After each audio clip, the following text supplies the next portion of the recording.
Bismillahirrahmanirrahim. Assalamualaikum warahmatullahi wabarakatuh.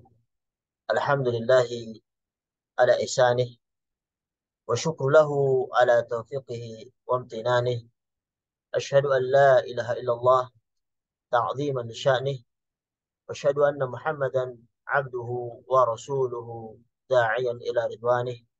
Salawatullahi alaihi wa ala alihi wa ashabihi wa ikhwanih.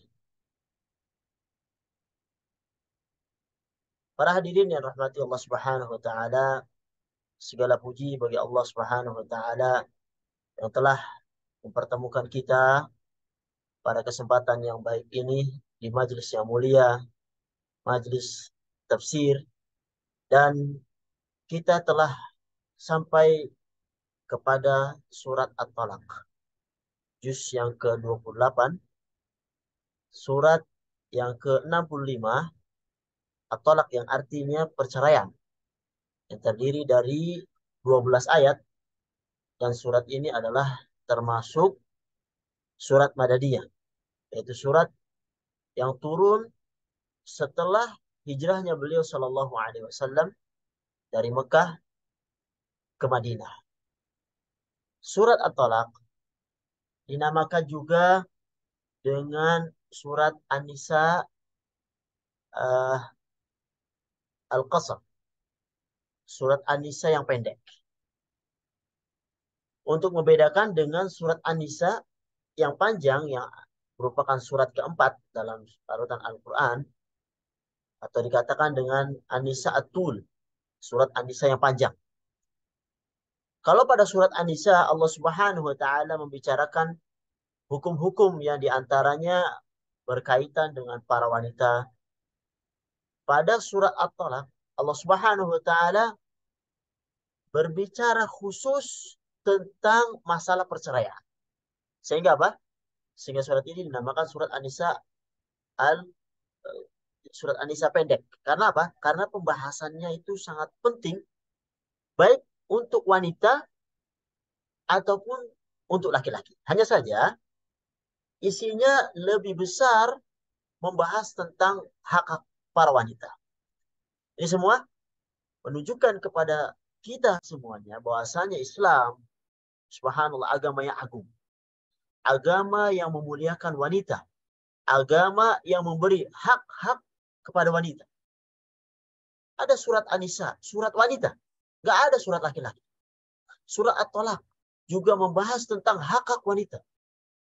Dan ini merupakan bantahan besar terhadap orang-orang yang selalu menuduh Islam itu menganggap remeh wanita, tidak menghormati wanita, bahkan mengekang wanita.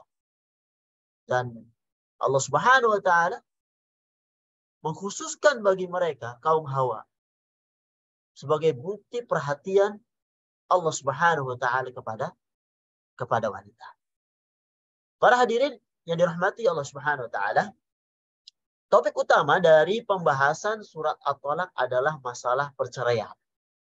Jadi, masalah perceraian ini masalah yang penting. Sampai-sampai dalam surat ini Allah Subhanahu wa taala memberikan penekanan yang luar biasa terhadap masalah ini. Karena apa? Karena dalam surat ini Allah Subhanahu wa taala menjelaskan tentang hukum-hukum talak. Aturan-aturan yang seharusnya dipenuhi bagi orang yang hendak mencerai istrinya.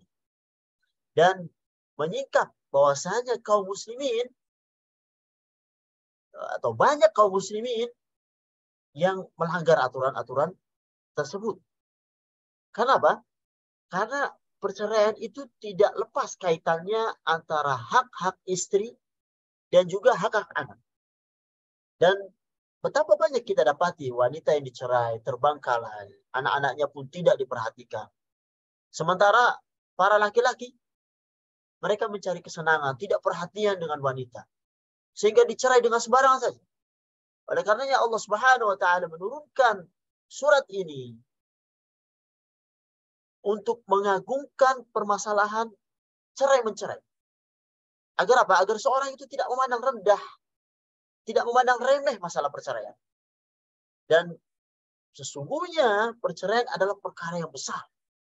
Perkara yang agung di sisi Allah Subhanahu wa taala sampai-sampai diturunkan kepada kita sekalian surat At-Talaq. Para hadirin yang rahmati Allah Subhanahu wa taala, jadi penekanan-penekanan tentang perkara talak yang mungkin kita tidak dapat ya dalam pembahasan masalah sholat, pembahasan masalah haji, pembahasan masalah zakat. Karena perkara talak, perkara cerai, ini membicarakan tentang hak-hak. Karena perkara dalam perceraian pasti terjadi pertikaian, perdebatan, bahkan kebencian. Ada masalah harta dan hal-hal yang ini berkaitan dengan kehidupan masa depan baik untuk seorang wanitanya yang dicerai atau anak-anak yang ditinggalkan. Maka Allah Subhanahu wa taala perhatikan betul masalah perceraian ini dengan surat At-Talaq ini. Dan ini khusus Allah Subhanahu wa taala berikan kepada umat Islam. Jadi surat At-Talaq termasuk surat Madaniyah karena diturunkan setelah hijrahnya beliau Shallallahu alaihi wasallam dari Mekah ke Madinah. Surah At-Talaq para hadirin rahmatullahi SWT artinya perceraian. Dan pembahasan talak adalah pembahasan yang penting bagi orang-orang yang telah berumah tangga. Kenapa? Karena betapa banyak dan sangat disayangkan ya, kasus-kasus yang menunjukkan bahwasanya masih banyak orang-orang yang tidak paham tentang masalah cerai. Masih banyak di antara kita yang menikah namun jahil, tidak tahu tentang masalah perceraian. Maka seyogianya seorang yang tatkala dia menikah, seyogianya dia belajar sehingga dia paham tentang masalah perceraian, baik laki-laki ataupun wanita, sehingga mengetahui hukum-hukum yang berkaitan dengan perceraian, sehingga mereka lebih berhati-hati dan tidak mengaprai masalah ini. Misalnya seorang laki-laki berhati-hati tentang kapan dia boleh menjatuhkan cerai, kapan dia tidak boleh menjatuhkannya. Dan bagi wanita, dia tahu dan mengerti bahwa konsekuensi apa baginya jika dia ditalak. Baik ditalak 1 atau ditalak 2 atau ditalak 3. Dan kenyataannya sangat menyedihkan ya. Sebagian orang yang menikah tapi tidak paham fikih perceraian. Padahal kita tahu fitnah, godaan, permasalahan begitu banyak di zaman sekarang ini yang rawan kalau tidak didasari dengan ilmu itu menimbulkan perceraian. Oleh karena itu, seorang suami, seorang istri yang akan menikah, belajar. Dan kita akan terus belajar. Khususnya masalah fikih talak ini. Fikih tentang perceraian. Karena pentingnya masalah ini, Allah Subhanahu wa taala seperti yang saya katakan tadi menurunkan surah khusus untuk membahasnya. Para hadirin rahmati Allah Subhanahu wa taala, sebelum kita melangkah ke tafsir ringkas dari surah At-Talaq ini, dan kita akan membaginya menjadi 2 sesi dari 12 ayat. Kita membagi sesi pertama ini ayat 1 sampai ayat 5, kemudian pada pertemuan yang akan datang ayat 6 sampai ayat yang ke-12 insyaallah. Kita tilawah dulu, saya buka sketsanya. Ayat 1 sampai ayat 5.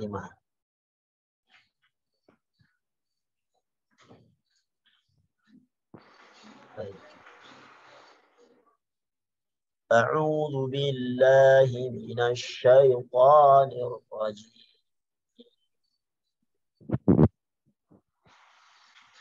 Bismillahirrahmanirrahim. Ya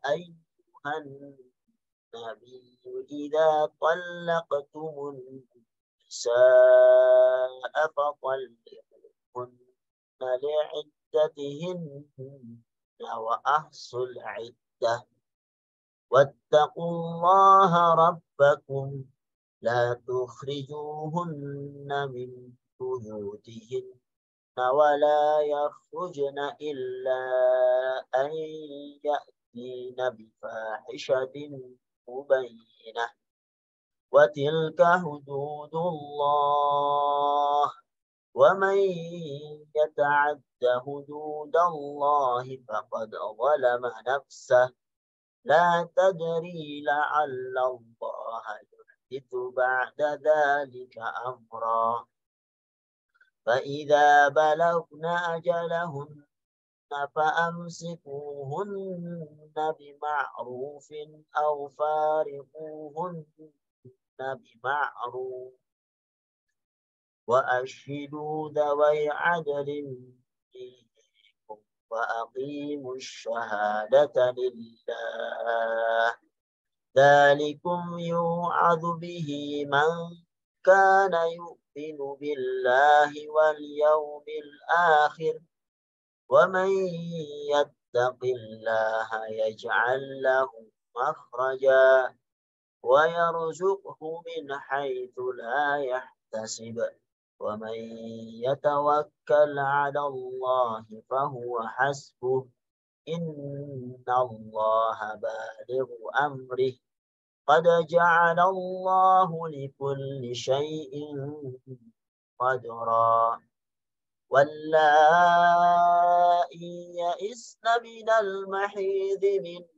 نسائكم إن ارتبتم فعدتهن 3 أشهر واللائي لم يحض وأولاة الأحمال أجلهن أن يضعن حملهن ومن يتق الله يجعل له من أمره يسرا ذلك أمر الله أنزله إليكم ومن يتق الله يكفر عنه سيئاته ويؤذن له أجرا. Para hadirin yang dirahmati Allah Subhanahu wa taala, sebab dari turunnya surat At-Talaq ini dikatakan oleh para ulama itu berkenaan dengan Nabi Shallallahu Alaihi Wasallam ketika menceraikan Hafsah radhiyallahu anha. Jadi ketika Nabi Shallallahu Alaihi Wasallam menceraikan Hafsah, maka beliau Shallallahu Alaihi Wasallam ditegur oleh Allah Subhanahu Wa Taala melalui Jibril alaihissalam yang berkata, ya Muhammad, wahai Muhammad, talaqtal Hafsah, engkau telah menceraikan Hafsah.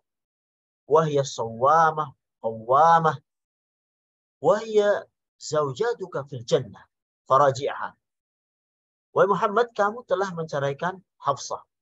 Padahal dia adalah ahli puasa sunnah ya, ahli salat sunnah di malam hari, dan dia adalah istrimu di surga. Maka rujuklah kepadanya. Adapun sebab permasalahan apa yang menyebabkan beliau Shallallahu Alaihi Wasallam menceraikan Hafsah tidak dijelaskan oleh para ulama. Tetapi hadis ini memberitahu kepada kita bahwasanya permasalahan ini juga diperselisihkan oleh para ulama. Apakah Nabi menceraikan Hafsah atau tidak? Dan ada yang mengatakan bahwasanya hadis ini lemah, sebagian lain mengatakan bahwasanya hadis ini hasan.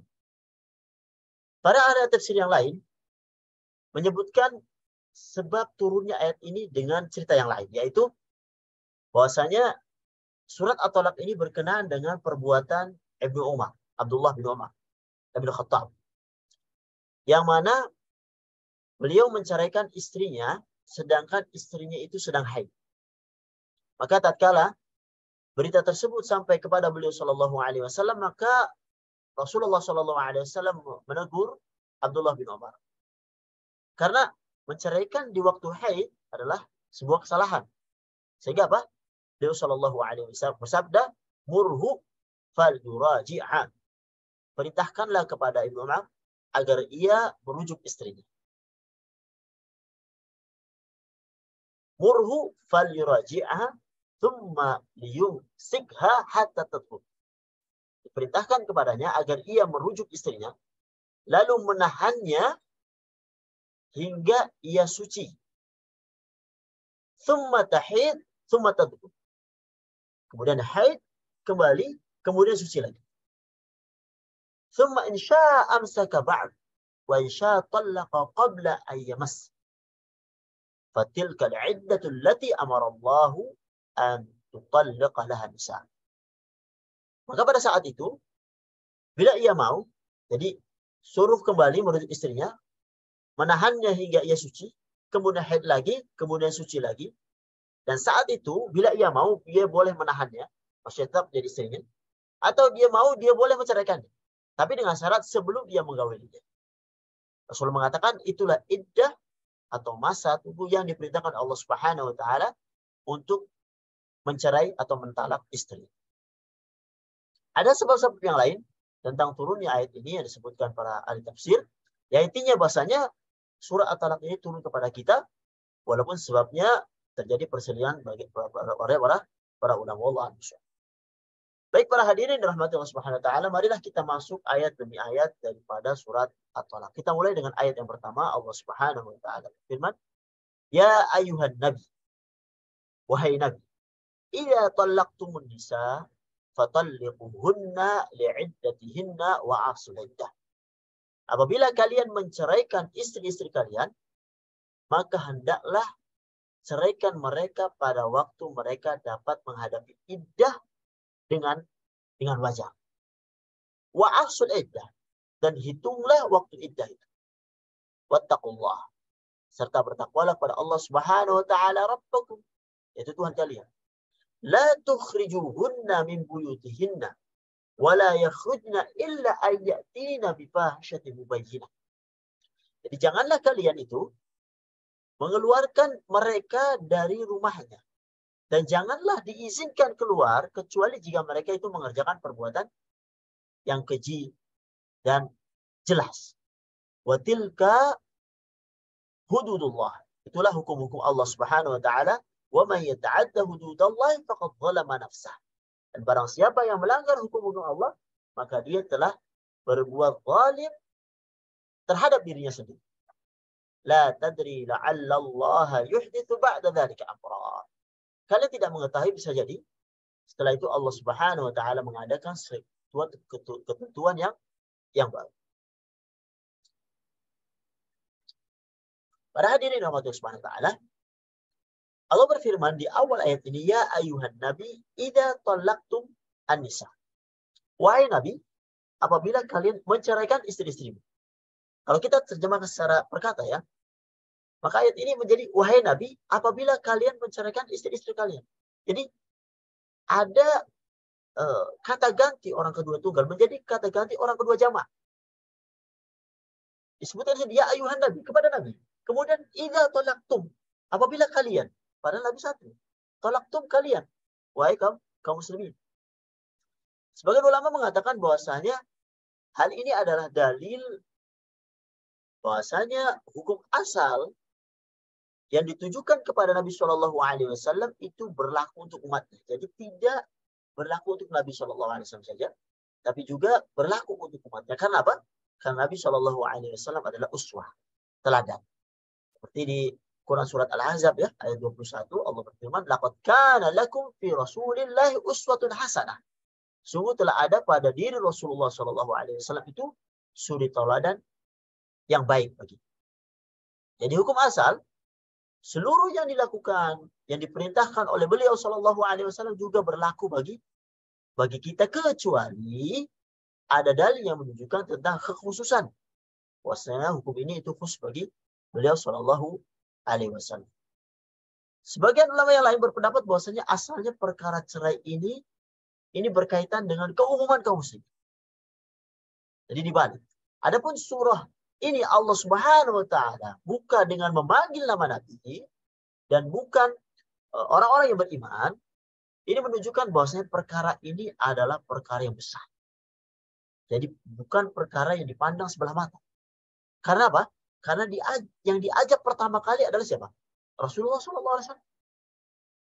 Karena betapa banyak orang yang bisa mencerai secara sunnah, tapi banyak pula yang mencerai secara tidak sunnah. Mereka melanggar aturan-aturan Allah Subhanahu wa taala, sehingga apa? Allah memberikan bagi mereka solusi. Kemudian Allah lanjutkan, "Idza talaqtumun nisa fatalliquhunna li'iddatihinna." Apabila kalian menceraikan istri-istri kalian, maka hendaklah ceraikan mereka itu pada iddahnya yang wajar. Maksudnya apa? Yaitu menceraikan pada waktu iddahnya, yaitu menceraikan dengan talak sunnah. Talak berdasarkan waktu menjatuhkan asalnya itu menjadi dua. Talak sunnah dan talak bid'ah. Al-Imam Ibnu Katsir rahimahullah bahkan membagi menjadi tiga, yaitu talak sunnah dan talak tidak sunnah dan tidak bid'ah. Tolak sunnah adalah tolak seorang laki-laki menjatuhkan talak kepada istrinya ketika istri itu dalam keadaan suci dan belum digaul. Atau bisa laki-laki menceraikan istrinya ketika istrinya itu sedang hamil dan jelas kondisi kehamilannya. Maka ini namakan tolak sunnah. Tolak bid'ah, maksudnya tolak bid'ah itu tolak yang menyelisih sunnah atau dikatakan tolak yang haram. Maksud tolak bid'ah ini tolak yang haram. Contohnya misalnya seorang menceraikan istrinya dengan mentalak langsung 3, atau menceraikan istrinya dia dalam keadaan suci tapi telah digaul, atau menceraikan istrinya dalam kondisi masih haid atau nifas. Maka barang siapa yang melakukan talak dengan jenis ini, maka dia telah melakukan sesuatu yang bid'ah, yang haram, sehingga ia berdosa pada Allah Subhanahu wa taala. Ada khilaf dari para ulama tentang apakah wanita yang ditalak dengan talak bid'ah itu talaknya sah atau tidak. Menurut jumhur ulama 4 mazhab, meskipun talak yang dilakukan adalah talak bid'ah, jika seorang itu menjatuhkannya, maka talaknya tetap sah. Namun, ia berdosa. Ada pendapat ulama yang lain, seperti Syekhul Islam Ibnu Taimiyah rahimahullah, dan diikuti muridnya Ibnu Qayyim, mengatakan, beliau merajihkan bahwasanya talak bid'ah jika dijatuhkan itu tidak sah. Karena apa? Karena talak ini termasuk talak yang haram. Ya, Allah Subhanahu wa taala tidak menerima talak yang haram. Intinya, sah atau tidaknya talak dilakukan, selama seorang menolak istrinya dengan talak bid'ah, maka dia telah berdosa pada Allah Subhanahu wa taala. Ada jenis talak yang ketiga yang disebutkan oleh Ibnu Katsir rahimahullah, bahwasanya talak tidak sunnah dan tidak bid'ah. Ya, termasuk dalam talak yang tidak sunnah dan tidak pula bid'ah, di antaranya adalah seorang menceraikan istrinya yang telah masuk masa menopause. Menopause adalah seorang wanita itu sudah tidak haid lagi. Atau menceraikan istrinya sedangkan istrinya itu belum haid, masih kecil. Atau istrinya itu belum digauli. Nah, ini sebutkan Ibnu tidak sunnah dan tidak bid'ah. Maka tatkala seorang suami itu menjatuhkan cerai kepada istrinya, hendaknya dia melihat waktu iddah, yaitu sebagaimana yang termasuk dalam talak sunnah. Dan ini merupakan dalil bahwasanya jika seorang itu marah kepada istrinya, tidak boleh dia semerta-merta itu menceraikan istrinya. Dia harus mempelajari apakah dan melihat apakah dia menjatuhkan cerai terhadap istrinya itu termasuk sunnah atau bid'ah. Kalau sekiranya istrinya sedang haid atau dalam masa nifas, maka dia tidak boleh menjatuhkan cerai. Dia harus menunggu sampai istrinya itu suci kembali. Demikian pula, menceraikan istrinya yang suci namun sudah digauli, maka dia harus menunggu hingga datang istrinya, haid istrinya, kemudian suci, dan kemudian dia baru bisa menjatuhkan cerai. Kalau dia nekat ya, untuk menceraikan dalam kondisi-kondisi tersebut, maka hukumnya adalah haram dan dia berdosa. Adapun permasalahan cerainya sah atau tidak, maka ini adalah khilaf di kalangan para ulama. Para hadirin yang rahmati Allah Subhanahu wa taala, penggalan ayat ini itu menjelaskan bahwasanya cerai itu adalah perkara yang halal. Kenapa talak itu disyariatkan? Talak disyariatkan tidak lain adalah karena suatu perkara yang mungkin ya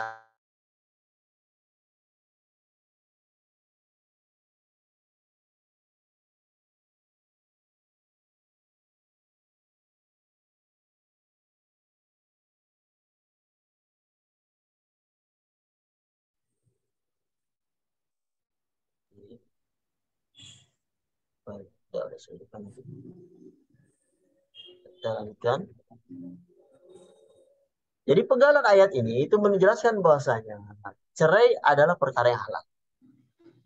Jadi lalu apa alasan cerai ini disyariatkan? Kenapa? Karena mungkin di dalam pernikahan karena ada perkara yang tidak bisa diselesaikan kecuali dengan cerai. Sudah tidak ada solusi terakhir dan ini yang solusi terakhir, ini solusi terakhir.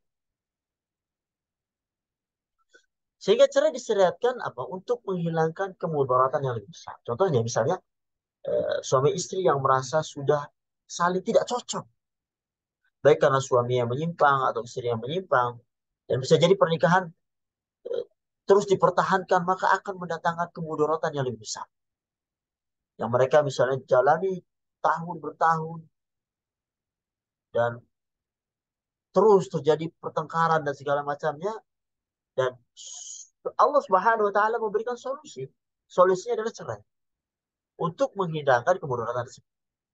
Namun berbeda ya dalam eh, sebagian agama yang menjadikan talak adalah hal yang tidak diperbolehkan. Karena ada agama yang mengatakan talak nggak boleh cerai. Kalau udah nikah sampai mati, nggak boleh cerai.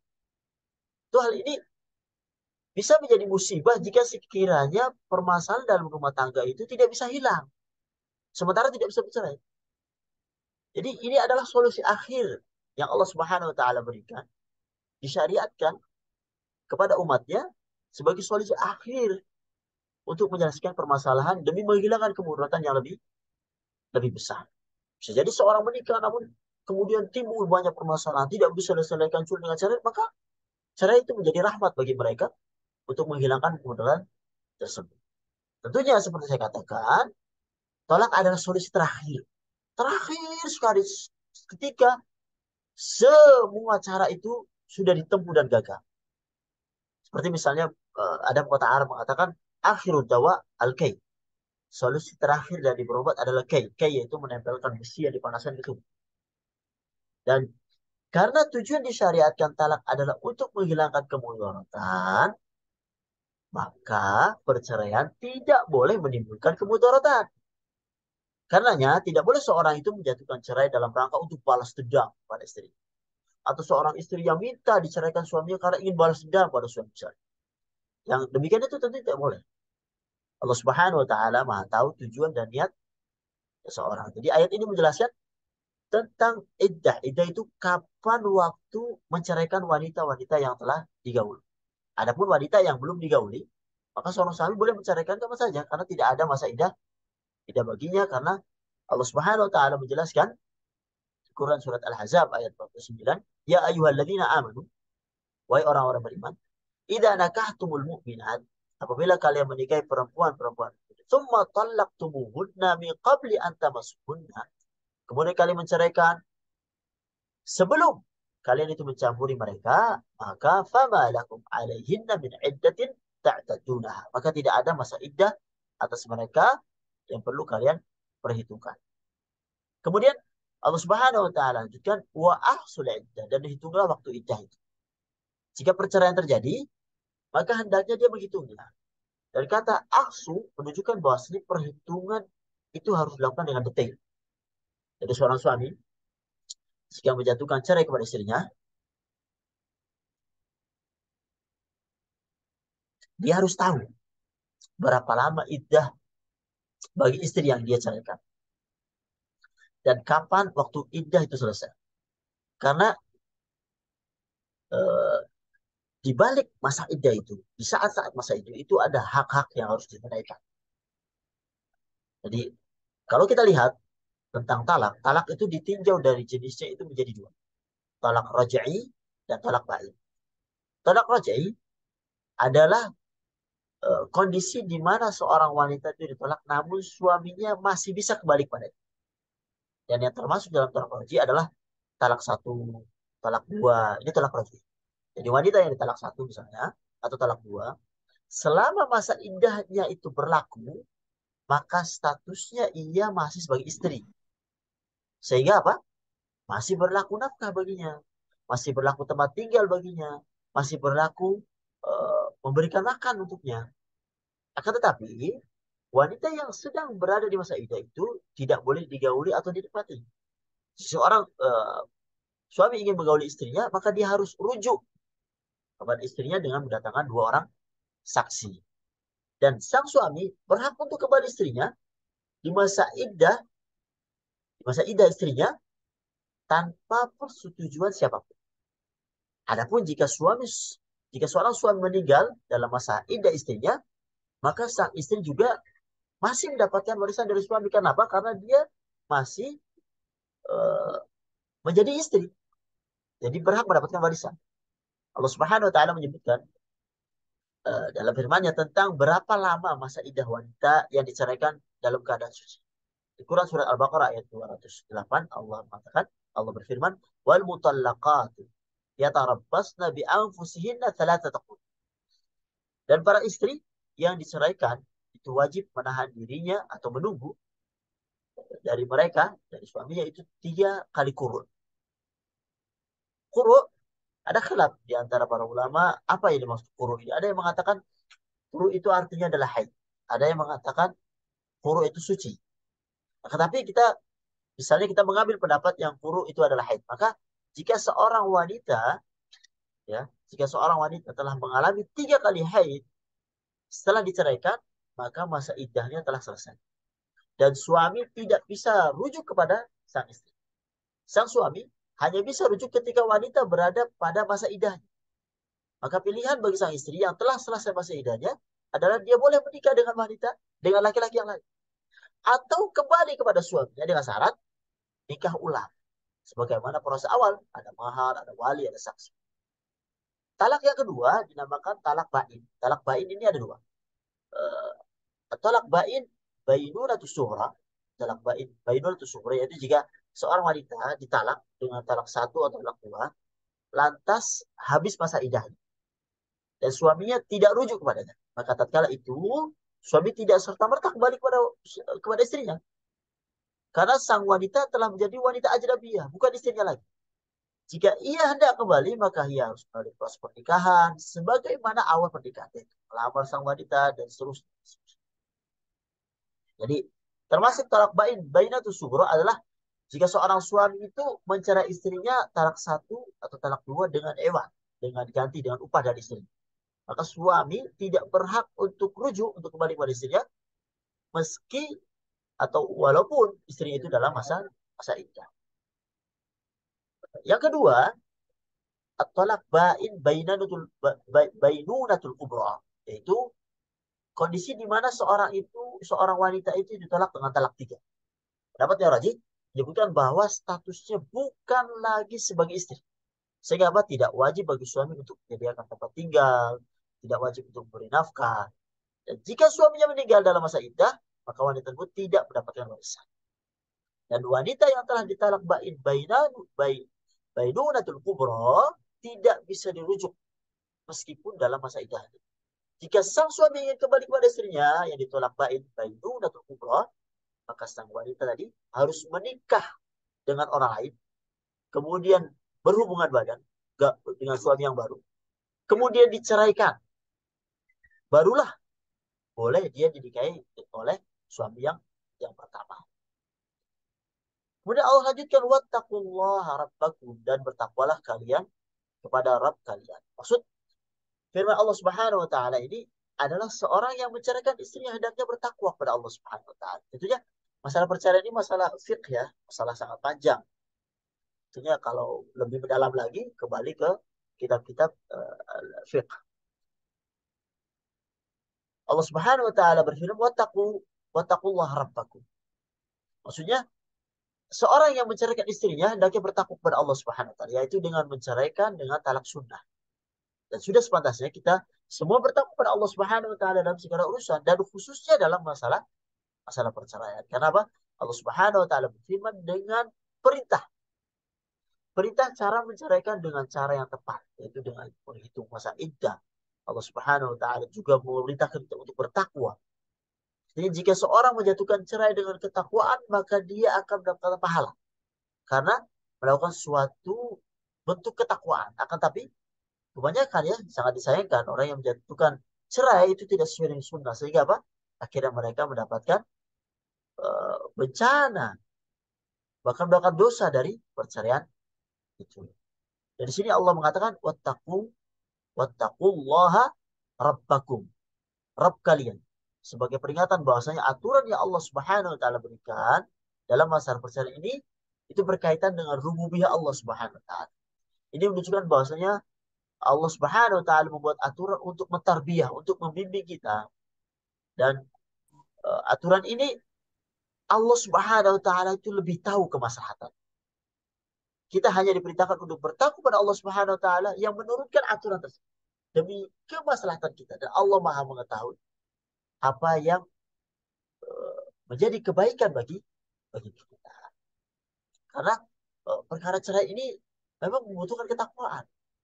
Jika seorang yang bertakwa kepada Allah Subhanahu wa taala, maka akan banyak pertikaian-pertikaian dan hak-hak yang ditimbulkan dari pertikaian itu ditunaikan.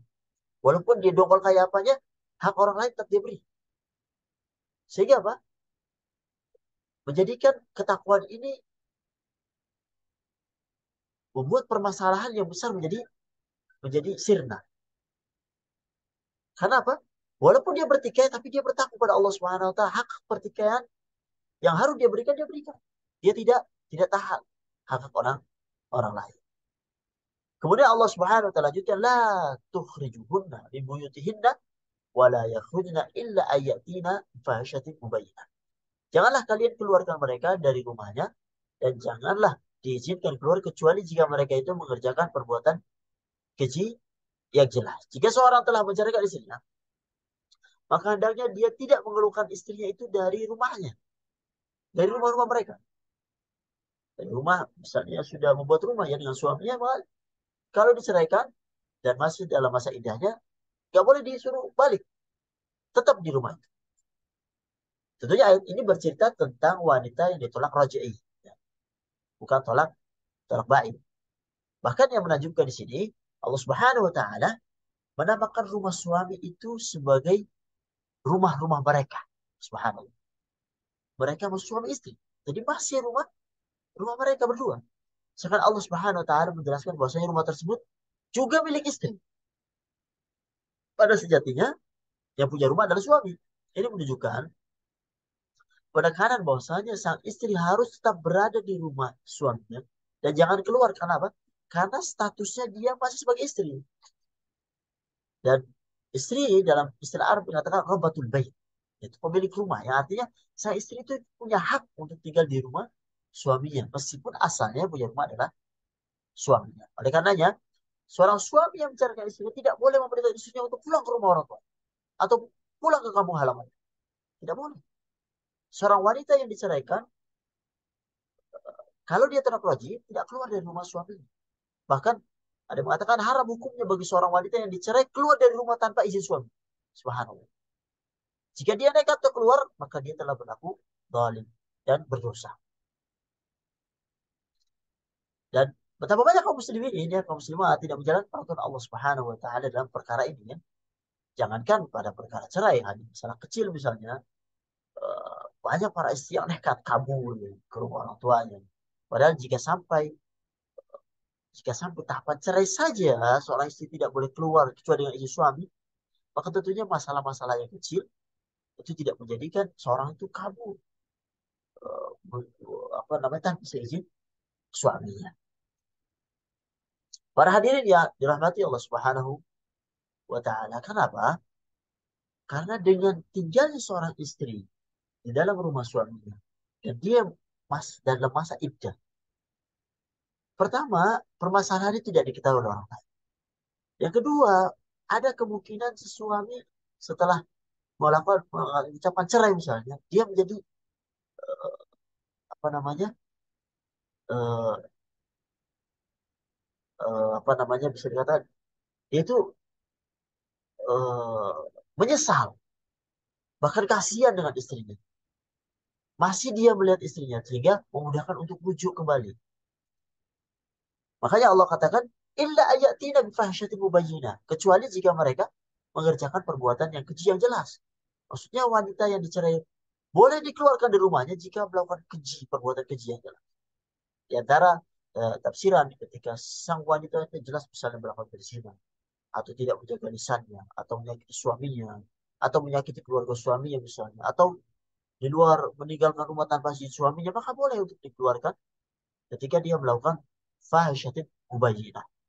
Akan tetapi selama tidak terjadi demikian maka wanita itu tetap berada di rumah suaminya agar memudahkan untuk rujuk kembali. Kemudian Allah lanjutkan wa tilka hududullah. Itulah hukum-hukum Allah. Wa may yata'adda hududallahi faqad zalama nafsah. Dan barang siapa yang melanggar hukum-hukum Allah, maka sungguh dia telah berbuat zalim terhadap dirinya sendiri. Penggalan ayat ini menjelaskan bahwasanya perceraian bukanlah hal yang sepele. Perceraian adalah perkara yang penting. Sampai-sampai aturan-aturan perceraian yang telah kita bahas sebelumnya, Allah Subhanahu wa taala sebut sebagai hukum-hukum Allah wa tilka hududullah. Ini hukum-hukum Allah. Bahkan barang siapa yang berlaku zalim, maka dia telah menzalimi dirinya sendiri dan telah menggiringnya kepada kebinasaan. Dia terjebak dalam kesulitan di dunia dan akhirat. Kemudian Allah lanjutkan, la tadri la'alla Allah yuhditsu ba'da dzalika amra. Kamu tidak mengetahui, bisa jadi setelah itu Allah mengadakan suatu ketentuan yang baru. Di sini Allah memberikan solusi. Artinya, seseorang menceraikan istrinya dengan mengikuti aturan-aturan Allah, menceraikan sesuai dengan sunnah, tidak mengeluarkan istrinya dari rumahnya sampai masa idahnya selesai, maka bisa jadi Allah Subhanahu wa taala timbulkan suatu perkara yang baru yang tadinya sang suami benci kepada istrinya lantas berubah menjadi tertarik kembali pada istri. Hal ini terjadi di antaranya sang suami menjadi ibah kepada istrinya. Ibu dari anak-anakku yang merawatku, yang memasak, yang menyuci, yang merawat aku ketika sakit. Nggak tega. Akhirnya berbuat bisa rujuk kembali. Memperbaiki diri. Memohon maaf pada istrinya. Sehingga tidak terjadi perceraian. Sehingga menimbulkan perkara yang baru. Bahkan mungkin mereka akan lebih romantis dari sebelum talak pertama itu terjadi. Subhanallah. Tanpa terasa ya. Satu ayat saja dalam surat At-Talaq ini memakan waktu yang sangat lumayan banyak. Dan mungkin kita cukupkan untuk pertemuan ini pada ayat pertama ini saja. Insya Allah kita lanjutkan pada pertemuan yang akan datang untuk kita ambil ayat yang kedua dan selanjutnya. Mudah-mudahan yang sedikit ini dan subhanallah agak sedikit detail. Mungkin membuat uh, para ikhwah yang tidak fokus mungkin agak sedikit pusing. Tapi insya Allah mudah-mudahan Allah memberi kepahaman kepada kita. Yang intinya adalah kita harus mengikuti hukum-hukum Allah Subhanahu wa taala dan khusus masalah perceraian yang masalah sangat besar di sisi Allah Subhanahu wa taala dan kita berharap eh, perceraian ini tidak terjadi pada diri-diri kita dan tetap langgeng kita eh, sebagai suami istri di dunia bahkan dikatakan ya sampai sehidup semati gitu ya. Eh, Berkumpul di dunia dalam kebaikan dengan anak-anak sampai tua sampai dimatikan Allah Subhanahu wa taala dan dikumpulkan di surganya Allah Subhanahu wa taala dan sebagai suami istri yang eh, mendapatkan kebahagiaan. Ini bisa kita sampaikan pada kesempatan kali ini. Insya Allah kita lanjutkan ayat selanjutnya pada pertemuan yang akan datang. Hadza sallallahu alaihi Muhammad wa ala alihi washabihi ajma'in. Assalamualaikum warahmatullahi wabarakatuh.